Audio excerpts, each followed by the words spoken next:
Vadovaudamasis Lietuvos Respublikos konstitucija ir atsižvelgdamas į politinių partijų išreikštą valią sudaryti valdančiąją koaliciją, teikiu Mindaugo Sinkevičiaus kandidatūrą į Lietuvos Respublikos ministro pirmininko pareigas. Geopolitinė situacija reikalauja išlaikyti mažiausiai 5 procentus bendrojo vidaus produkto finansavimą gynybai ir užtikrinti efektyvų bei skaidrų šių lėšų panaudojimą krašto apsaugos sistemai stiprinti. Žmogiškumas ir mūsų pačių saugumas reikalauja tęsti nuoseklią paramą Ukrainai. Sėkmingas pasirinkimas ir pirmininkavimas ES tarybai, darbai, kuriems yra platus sutarimas ir palaikymas visuomenėje, tarp valdžios institucijų ir Seime.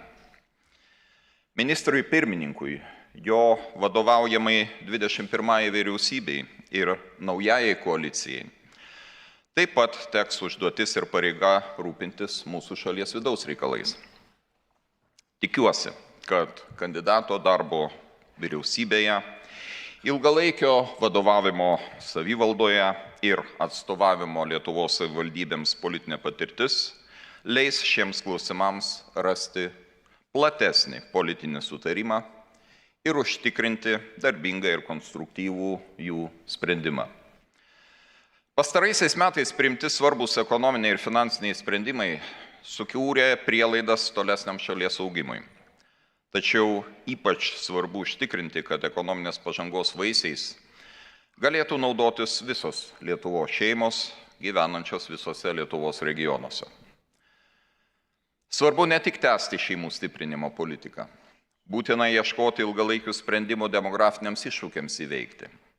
Tam reikės nuoseklaus darbo gerinant švietimo, sveikatos apsaugos ir socialinių paslaugų prieinamumą visoje Lietuvoje, o priimamus sprendimus vertinti per jų poveikį šalies demografijai ir regionų plėtrai.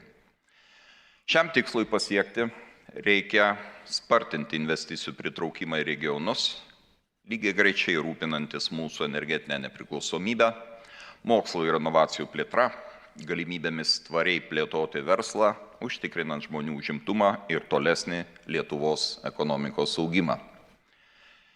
Gerbiamieji, pastarųjų metų įvykiai taip pat rodo, kad šalies institucijų stabilumas, procesų ir jiems vadovaujančių žmonių skaidrumas būtina sąlyga siekiant užtikrinti žmonių pasitikėjimą mūsų valstybę ir jos ateitimi.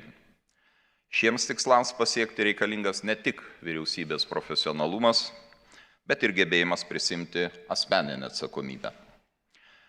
Lietuvai šiandien reikia atsakingos lyderystės, politinės brandos ir nuoširdaus darbo žmonių labui. Ačiū.